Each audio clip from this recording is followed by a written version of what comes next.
So, good morning!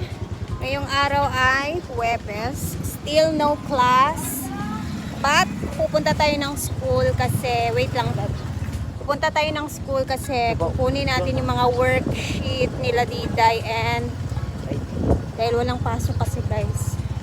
So, syempre sa bahay na lang talaga yung mga ano nila, mga lessons, kami na lang mga mother ang bahala. So, tara, punta na tayo ng school ngayon. Wow. Busy na ang plaza. Yung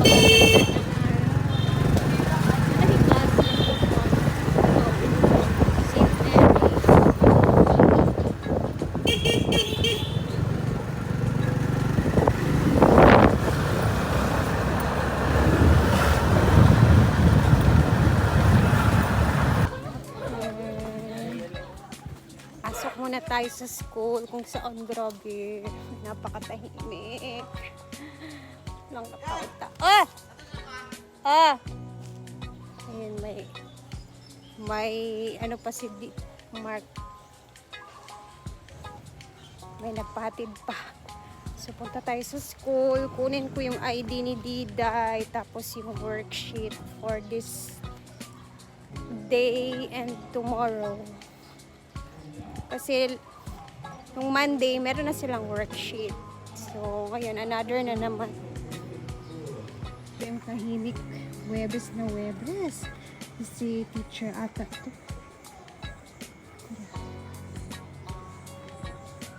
Ang katao-tao. Mga teachers lang ata yung nandito ngayon. Ba't mo nalang ginagawa?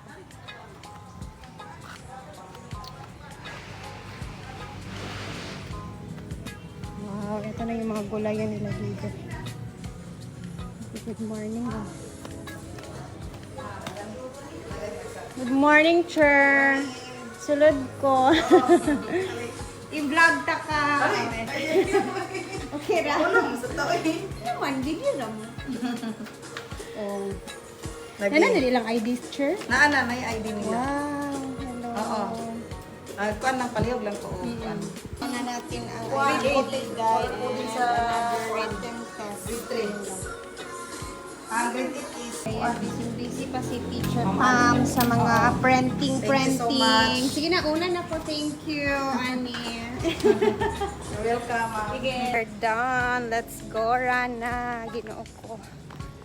Ayan na ang kapal. Andito na lahat yung English, Math, and lahat na ng subjects nila. So, tayo na yung mag-aano sa ating bata. Mag-tutor muna for now since gabi yung heat wave, heat index.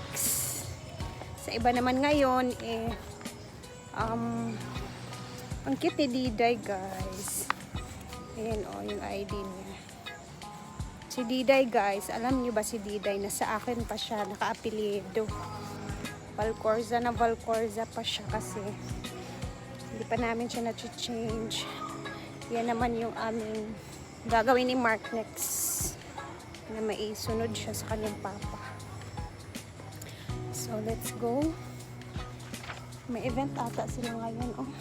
May mga teachers na ano, nagko-costume. So, ito naman, later sa gabi na namin ito ni Diday tatrabahuin sa bahay pagkatapos ko sa aking mga vlog na gagawin. Madali lang naman to, guys.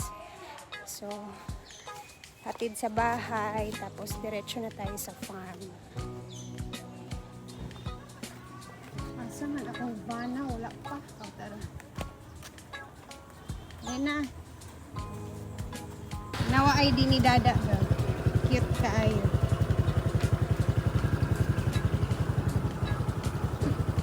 Tara na, atod siya na nato sa balay. Excited siya. Asan kaya banda yung Ma'am Gigi na pwesto?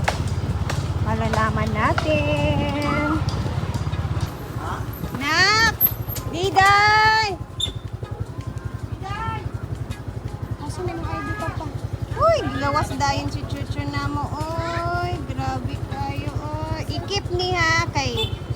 worksheet ni I First work. owner mo. Dali kayo Written test ni. I-keep na. Bye-bye. Bye-bye, Chucho. Si Chucho parang gusto sumama. Tara na sa farm.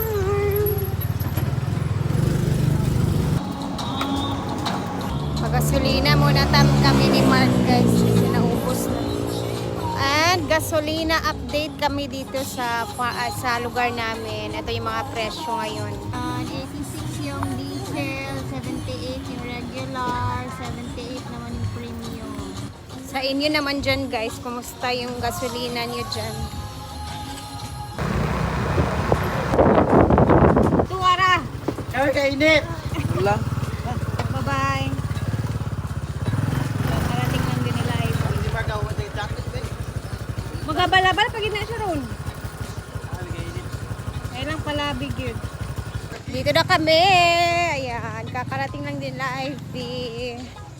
So, dito na muna tayo sa farm since wala man tayong ganap sa bahay na pinapagawa. Sa sahod na talaga, guys, kasi syempre, antayin natin yung sahod natin. Dito na muna baka maglinis-linis tayo ngayon kasi malapit na din umuwi sila, madam. Petsa 20 na tayo ngayon. So, ngayong araw nga ata yung hearing ni madam sa Manila. Hindi ko sure, pero 20 kasi yung alam ko. So, mamaya malalaman natin. Hey, may mga tao. Papahangin.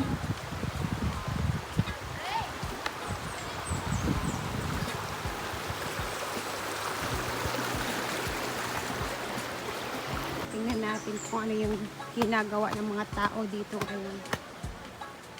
Sila Arjal.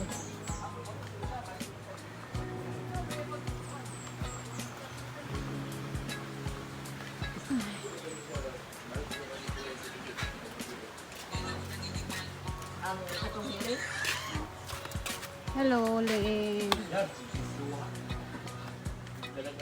Ano lang pa na nakakita ulit dyan? Good morning and good afternoon, everybody.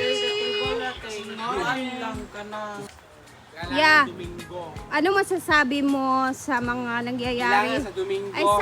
Anong masasabi mo sa sobrang init ng panahon ngayon? Pagdasal mo na lang yan sa Lourdes. Paggawa tayo ng very isang good araw. answer. Dapat Very good linggo. Pabalik tayo doon. Maganda yung answer mo kasi di ba malamig doon, may maraming tubig. Mas malamig doon. Swimming. Pagpunta ko nga doon, pumasok ako. Sobrang lamig. Naligo ka? Maligo, ikaw wala ko dahil sinina. Dapat Kailangan maligo maligo. ka dito kay makahil man ang water. Magdo ka dito Lunes. Maligo din ka kay wait tayo kayo. Di ka maulaw. Pwede.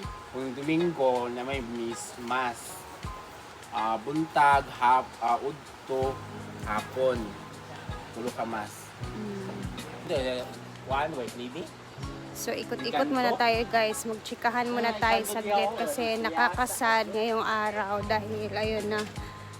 Nag-vlog si Madam dun sa kabila niyang page sa Blue Up. So ayun na nga, nakapunta na sila ng City Hall. Sad to say kasi ano pala ngayon, holiday pala ngayon. So cancel yung hearing niya ngayong araw. So nag-move na naman sa another date kung saan sa 27 naman ng August. So nai-stress na siya kasi nga hassle talaga, sobrang hassle kasi ang dami pa niya dito mga promotion this coming 24. So, syempre yung pabalik, pauwi, yung mga tickets na ganon. And then meron pa siyang, kailangan nandito pa siya sa araw ng hasaan namin kasi meron din siyang event na i-attend. So ayun, nag-vlog din siya na nakaka-stress isipin daw na ganun-ganun ang nangyayari ngayon. My goodness, kahit ako ba naman, may stress talaga. Isipin nyo, pabalik-balik ka ng Maynila para sa schedule ng hearing. My gosh. Tapos, basta, bising-busy pa naman dito sa lugar namin, guys, kasi mag-aaraw ng hasaan na. So, syempre yung mga LGBT, pero Kawawa naman si madam, uy. Dami niya iniisip ngayon. Sobrang hassle din talaga sa totoo lang. Kasi isipin nyo, 20, nasa Maynila na siya. 19, nasa Maynila na sila from Dubai. So, doon siya nagstay kay Naywait para lang maka sana nung hearing sa 20. Eh, yung nangyari, nung pumunta sila kanina, cancel pala kasi walang sarado yung mga Court of Justice doon, syempre dahil holiday, ano na daw ng holiday hanggang bukas. Ninoy Aquino's Day pa naman bukas, Friday. So, minove sa 27, August 27 yung hearing. So, mangyayari, babalik na naman siya ng Maynila sa 27. Siguro, uuwi na yun si madam. Bukas dito sa probinsya, diretso na siguro. Hindi ko alam kung pupunta pa ba siya ng Davao.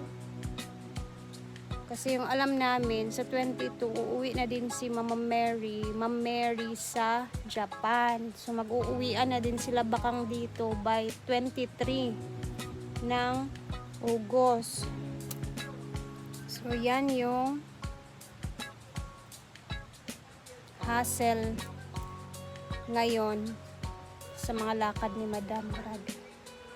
Ay, Lord, matapos na sana to, uy. Kawawa naman yung aming madam dito sa farm. Alam ko, miss na niya yung farm. Miss na din niya maglaro. Daming ka-stressan na iniisip. Grabe. So, kahit kami guys, nai-stress kami para kay madam kasi ayaw naman namin talaga siyang may stress. Ayaw namin siyang nagbumoblema. Sa totoo lang, kahit ako, ayaw ko talaga siyang bumoblema. Relax lang. Pero, may challenge sa buhay natin na ganyan talaga na hindi natin maiiwasan. Pero, hopefully, sana soon, matapos na din yan, no? So, kami dito, syempre, bantay ng hinaguan. Habang wala siya, abangan na lang natin yung mga ganap or mga update kay madam sa mga susunod na araw. Hopefully matapos na itong pinoproblema niya guys, no? So, ayan, mamaya mag-upload tayo ulit. Tingnan natin yung mga update. For now, eto muna yung upload ko guys ha. Hala, meron doon oh, bayabas. Wala, ang lalaki na ng bayabas. Wait lang. Nung nakita ko talaga siya. Bayabas ba to? Ay, hindi mo to bayabas. Uy. Ano to? Yan guys, oh. Tingnan nyo. Ano yung bayabas? Ayun. Hindi ko alam kung ano po ito. Bayabas ba? Hindi mo yung bayabas. Ayun, nasa gitna ng dito ba nila. So, mamaya mag-upload tayo ulit sa ating mga ganap. Stay positive na lang tayo sa mga nangyayari sa buhay natin. Alam ko naman lahat tayo mayroon tayong mga problema. Walang tao ngayon na walang pinoproblema. Kung kaya para sa akin, fight lang, mag-stay positive lang tayo. Tsaka hindi naman araw-araw ganito yung mga pinoproblema natin sa buhay. Kasi dadaanin na naman yung mga problema pag natapos na. So, positive lang tayo lagi, no? Ayan, mamaya mag-upload tayo ulit. Bye guys, and mag-ingat tayo.